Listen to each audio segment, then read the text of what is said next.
couldn't.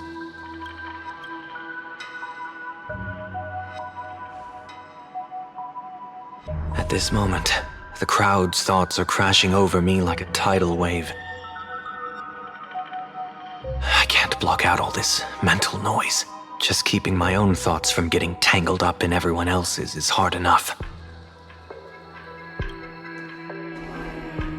I see. So that's why. When you were speaking with Miss Himiko earlier, I accidentally intruded on your private conversation.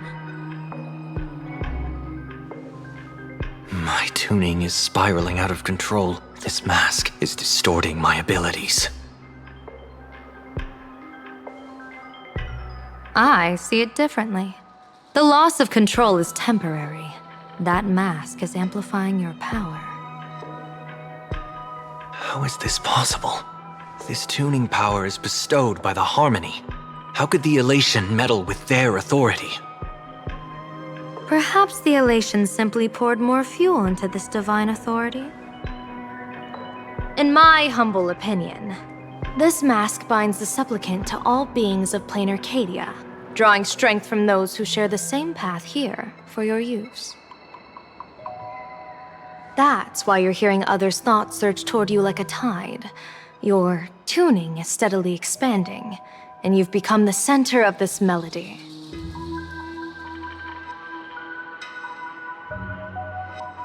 You sure gave me quite the gift, General. But why would such a precious gift be placed on my face? I need an honest answer. You want to know the reason? Did it? Your reasons about me make sense, but what I really want is your answer about yourself. General of the Yuchue, who sees into the future. Why not wear the mask yourself and personally step into the fray with its power?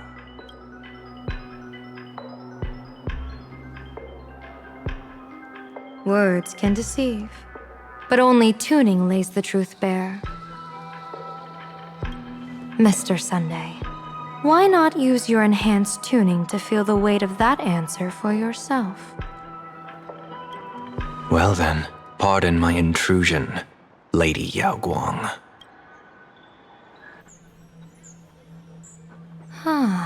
So this bird on my shoulder is the manifestation of the tuning's resonance? Exactly. And these symbols I see floating above people's heads would be the wheel and woe signs you mentioned, General? That's right. To become an Arbiter General, one must undergo 3 ceremonies. The Rainbow Ordainment, the Rainbow's Gaze, and the Bestowal of Spiritus. Only then can one truly take up the mantle and live up to the title. When I was appointed as the Yuchue's general, I was bestowed with the Rainbow Spiritus called Kalachakra Sky Plume, which represents the vision of the hunt among the 7 aspects of the rainbow. A symbol of foresight, verdict, and self-discipline. Thanks to that, I gained the Eye of Ishvara, which allows me to read the flow of destiny. Since the day I arrived on this world, every person I've seen bore a crimson woe sign above their head, without exception. Within days at most, a catastrophic disaster will befall this place. So, that red glow rising from the edge of the city is... The blazing light, formed by the convergence of all those woe signs in plain Arcadia. In that case, General, it's all the more reason for you to wear the mask. Once your sight into the future is strengthened, you won't need to fear the deathly omen in your readings. Mr. Sunday, have you heard the diviner's iron law? Never divine the same matter twice. In Penacony, diviners also warn clients beforehand. You can't ask for another spread just because you dislike the result. There's a reason for that, isn't there? Divining the future is, in essence, a form of observation and calculation. It's an interference with the future. Each reading drives the murky future towards a definite outcome, a collapsed quantum state, even if that outcome isn't to one's liking. To be honest, when I set out for Plain Arcadia, I had fully intended to personally participate in the Phantom Moon Games. But the moment I laid hands on the mask, I understood the consequences of wearing it. Once this miraculous item is donned, the Eye of Ishvara would transcend mere sight and permeate throughout this realm. The Kalachakra sky plume would predict the future of all beings at tens of billions of instances per second. You're saying that simply by your observation, our future would become fixed. Indeed, just like how the Wisdom Walker expounded the way of destiny, anchoring the fated moments. If I wore the mask, I would become the noose of Plain Arcadia, and I would personally anchor a destiny that drives us all into a bottomless darkness. We will become locked in a dead end, with not a shred of hope for salvation. Close one. I passed the trial. There's still a sliver of hope in this round. Now that makes me even more curious. Pardon my bluntness, but the fate of billions in Plain Arcadia never had much to do with you, General. Your encounter with the Express and the IPC was merely a chance meeting. You are a messenger of the Xianzhou. Since you foresaw the omen, that an Arbiter General will fall here, you could have boarded your ship and left at any time. Why choose to stay and help us? To help this world break free of this death trap? Because I am guided by great compassion. Every life is precious beyond measure. Such diplomatic pleasantries won't fool the former master of Penacony like yourself, would they? Then, how about this reason? The Astral Express has distinguished itself time and again against the destruction, and bears an irreplaceable duty for the future. I can't just sit idly and watch you face annihilation. Give me a break. I really am terrible at all this diplomatic talk. Mr. Sunday, what makes you think that everything I've done is just to save Plain Arcadia? What? Weal is where woe lurks. Woe is where weal leans. The good fortune of some often births the ill fate of others, and a dead end for someone may hide an opportunity for another. This treacherous land where life and death turn again and again, where fortune flips to misfortune, is, in my eyes, the perfect board for a game of wits. A game with whom?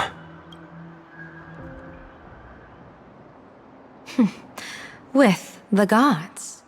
Mr. Sunday, have you heard of the Battle of the Fonghu 30 years ago?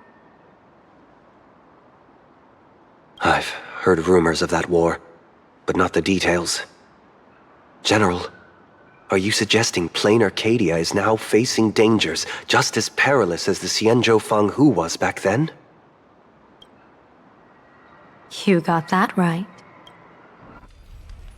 30 years ago, the Abundance Axis broke our lines and invaded the Fanghu homeland. The abominations awakened a living demonic star, intending to sink the Xianzhou Fanghu.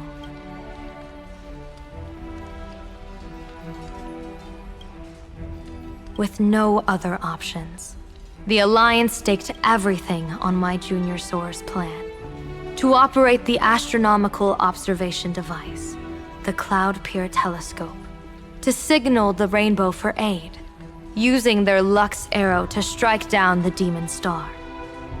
Whoever operated the Cloud Peer Telescope would not return. It was to be a one-way trip. So, your Junior Soar. You guessed wrong. The one who offered his life was my master, who taught me divination. It was Master Jingtian, then the Yuchui's Master Diviner, and the only high official authorized to operate that device. he accepted his fate and ventured to the Fonghu. Going with him into certain death were Yueyu, the previous Yaoqing general who guarded the Cloudpeer telescope, and the Verdant Knights under her command. I was responsible for assessing the entire plan's feasibility and mending its gaps. I activated the Decalite reflection barrier, calculating and casting lots again and again. I watched as the starlight, representing countless possibilities, flickered within the reflections, faint, wavering, until the vast shadow of a pondering god swallowed them whole. And they vanished into the abyssal dark at the edges of the universe. In that moment, I understood that I had cemented my master and countless soldiers into an inescapable doom. When the Lux arrow fell, they would perish along with the enemy and that demonic star. Lost to ashes. You sacrificed so many comrades just to ensure the enemy's fall? To Penaconians, that must seem incredibly cruel, right? As someone born in an era of peace, I have no right to judge. Perhaps the founders of Penacony could understand the necessity. Cruel or not, it was my duty. And so I had to witness and remember their sacrifice. When I saw the Lux arrow descend, I realized the Xianzhou Alliance had actually directed an Eon's actions. This realization illuminated the mission of my remaining years. In this cold, merciless cosmos, when you're trapped in despair, an Eon's intervention is often the only hope. We are not ants, helpless beneath the celestial spheres as we simply watch the stars turn. Instead, their trails were forged by us, who offered up a portion of our insignificant destiny. Even beings as mighty as the Eons can be pulled by our will. Is this what you want to do in plain Arcadia? Indeed. I will seize those starlights of possibility I once buried with my own hands. Just like the Battle of the Fonghu 30 years ago. An Arbiter General will fall, and an Eon will descend. I will forge the destined death into wagers and game pieces, and invite the god who delights in meddling with destiny to sit at my table. This time, I will invite them into my calculations, to draw a great wheel for the cosmos' future.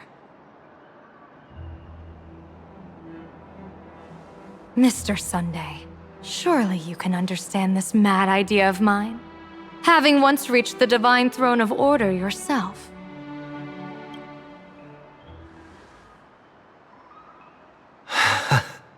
Our common ground goes far beyond mad ideas. But I was reviving a god who already lay dead and buried in the infinite dark. General, how can you be sure that the most capricious Eon would be led by your fancy?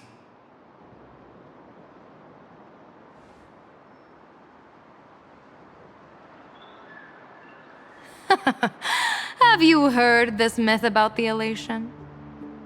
They say Ahab once climbed to the highest bough of the Tree of Existence. Gazing out, they saw stars turning coldly like machines, and the meaning of everything yielded to nihility. Only the cry of a newborn made them burst into laughter. Mr. Sunday, answer me. Why did Aha laugh?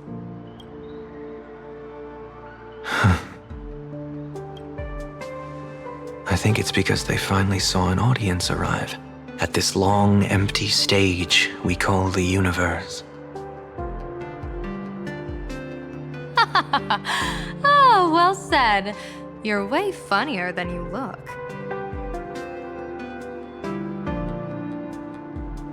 As divination teaches, heaven creates 49 paths. Humans find the one unseen. We are the greatest variable this blind, mindless universe can produce. The universe and the gods set riddles for us, and we shall give them a surprise. An answer beyond the finality.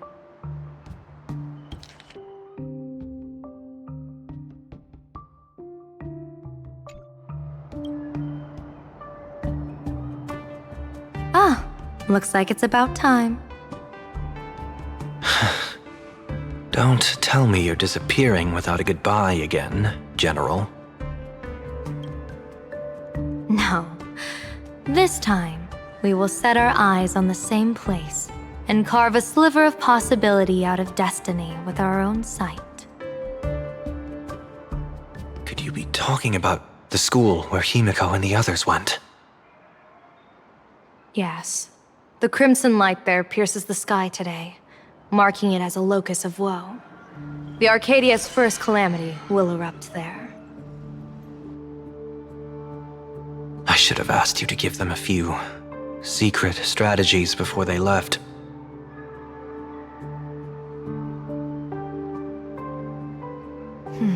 Forget it. The stuff in those pouches is all harmless banter anyway. We should let them off the hook.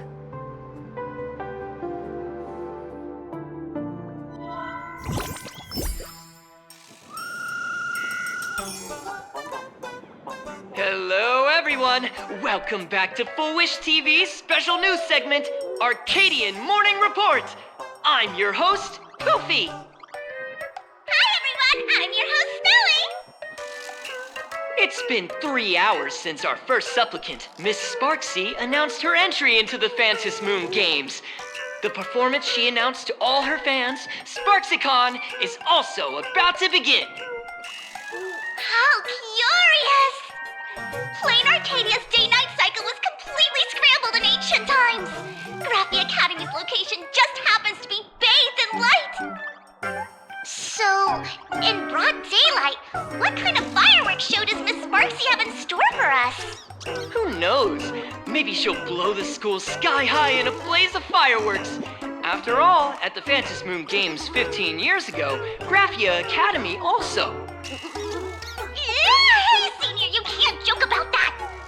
Dear viewers, our apologies. Let's move on to news about other supplicants. According to the Department of Aberration Defense's staff, during a routine inspection of the Phantom Moon courtyard, 2 additional mask shapes manifested on the altar. In other words, 2 more supplicants have appeared! Although none of them have publicly announced entry into the games yet, the altar's masks mean someone, somewhere has quietly donned the masks of elation. As for the 2 masks, Department of Aberration Defense staff describe one as a raccoon and the other as some kind of bird. A raccoon mask, huh? Hard not to think of the Astro Express that just arrived in plain Arcadia. Will the Nameless from the Astro Express join the Phantom Moon Games? I hear they've even invited them to SparksyCon as special guests! Will it be a miraculous show formed out of the collaboration between supplicants, or a head-to-head showcase between 2 famed contenders? Countless streamers are already live, broadcasting the scene at the venue. Let's cut to the feed now.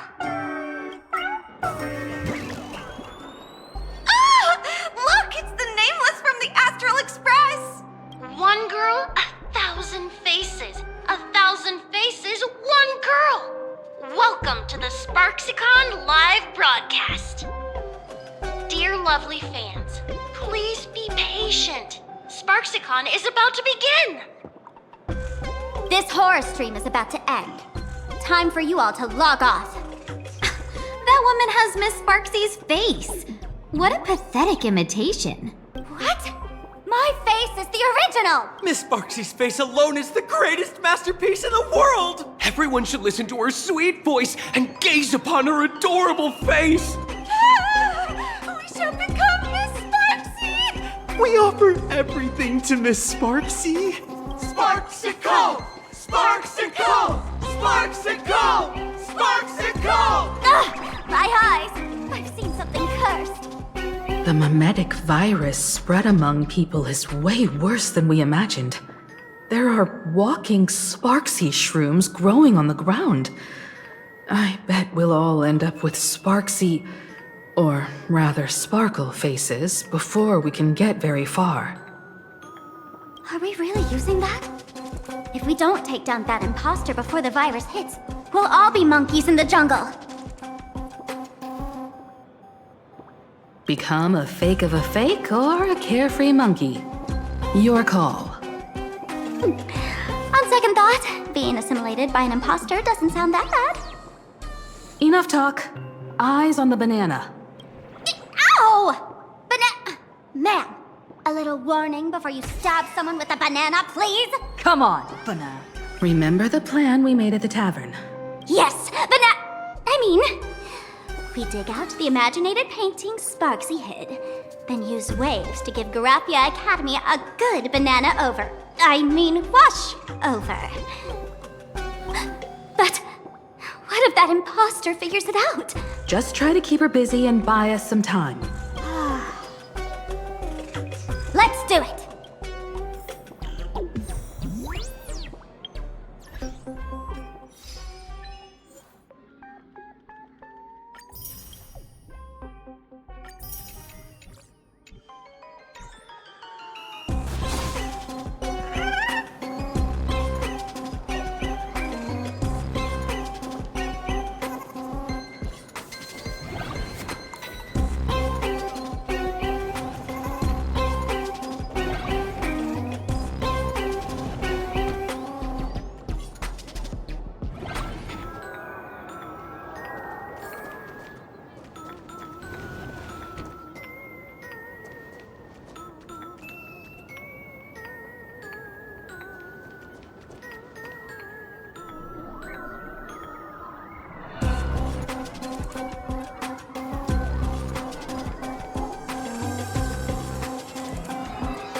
Yoo-hoo! Welcome, dear guests! I've been waiting so long, my phone's about to die.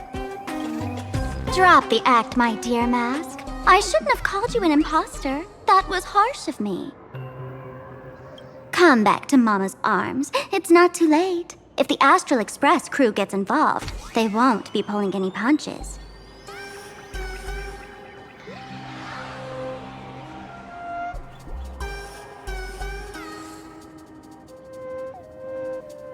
Of course I get it. Surrendering now would ruin the stage you so carefully set. Total buzzkill, right?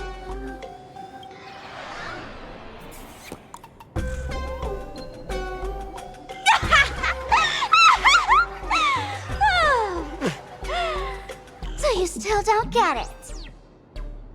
The worst thing an actor should do is be tied down to one type of role. Standing before you, the loyal friend who's been by your side all along. The masked fool who never played any tricks. She is actually the old mask I have shed.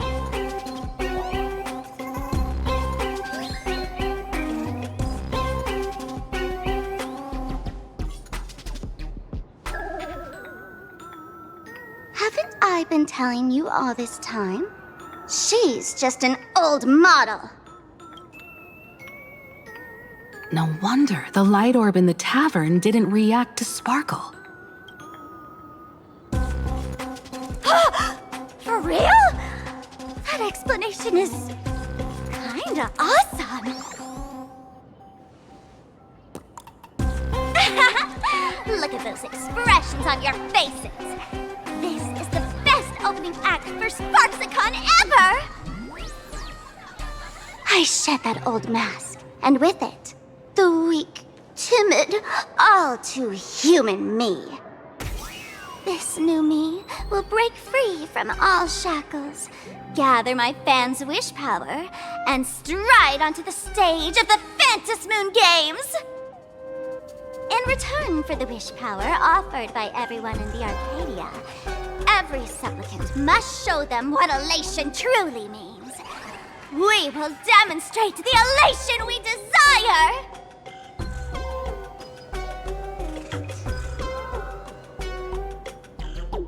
There's no coercion involved anywhere in this. It's a simple yes or no. Like scrolling to the bottom of the terms of service. Want attention, talent, quick cash, universal praise? Download the Sparksy virus. Ta-da! Click confirm, and you're set. Isn't that exactly what they crave?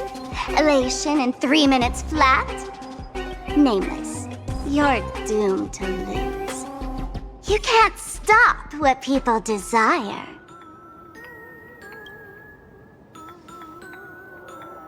We can't stop their desire. But in this stream, we'll show this Arcadia world another possibility. What did you just say? We'll show everyone watching the live stream the elation of the Astral Express.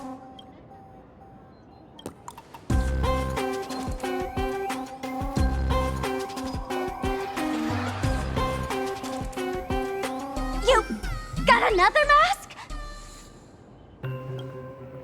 Before Sparksicon begins, the hero of the Express will defeat the villain who tried to spread the virus. And soon, the world will watch it happen live. In their hearts, they'll long for the Trailblaze too. You were never the only option for the audience, Sparksy.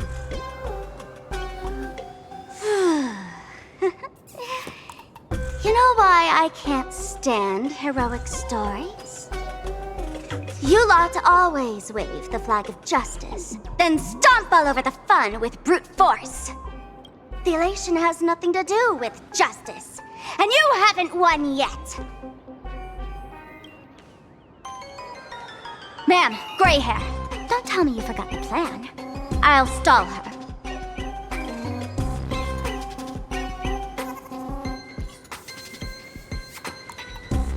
We don't have much time left, do we? I'm trying to give us better odds of winning here. There's one thing I've always wondered. Who's the real Sparkle, and who's just a mask? Shouldn't the last one standing decide that? Then let's settle it, right now! I'll make you the opening firework of Sparksicon!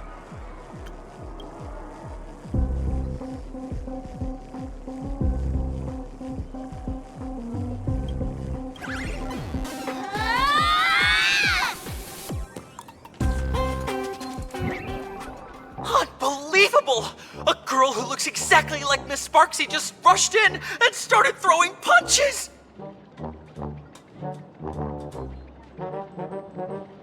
Could she be a high-grade lookalike rival?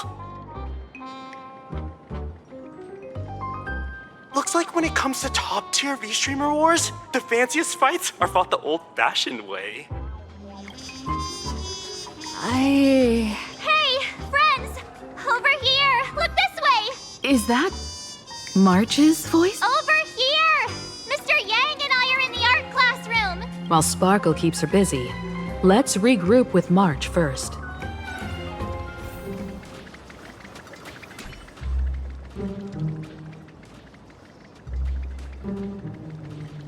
A mere mask dares to threaten its master with such arrogance! Who's the mask and who's the master? That's still up for debate! Ha ha!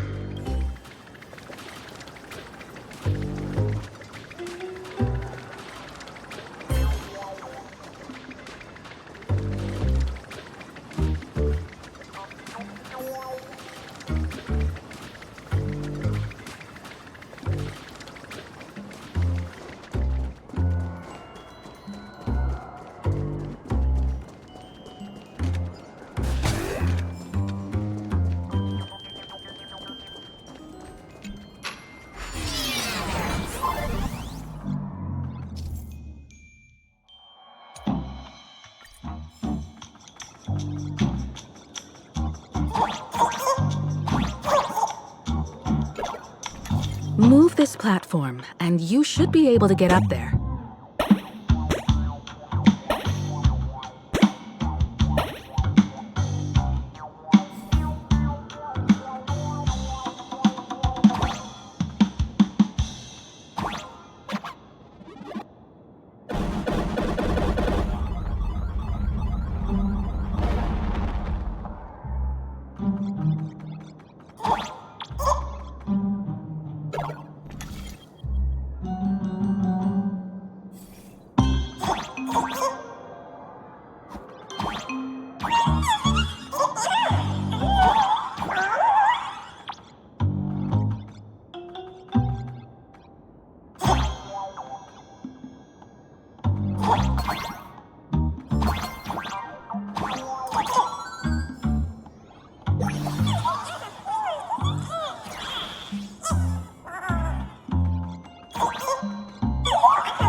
March, I'm just so happy you're safe, Bana.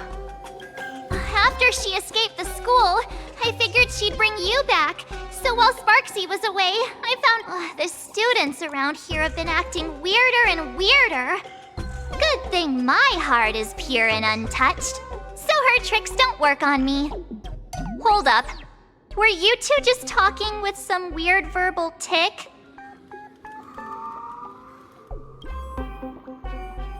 What? You actually used that Penaconian mimetic virus to counter Sparksy's influence?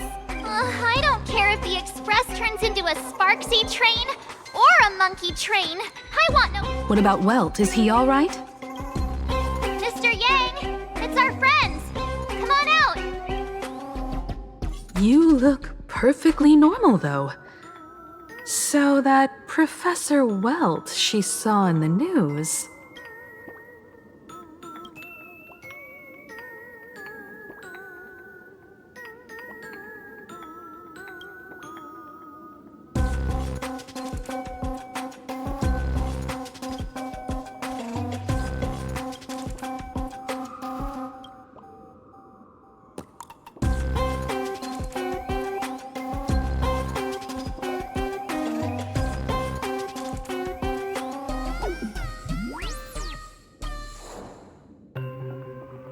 As expected from Teacher Yang. We might have a lead on the other two painting pieces. Have you seen... Furbo, Nana? You mean... a Furbo? We sent a local reporter into the school, but his luck turned sour, Nana. Sparksy caught him red-handed. Before he was taken away, he managed to take a photo of the library. I want to check it out with her. What about me and Mr. Yang? Now that we have a lead, no way we'll just sit here doing nothing. That's the plan. Let us...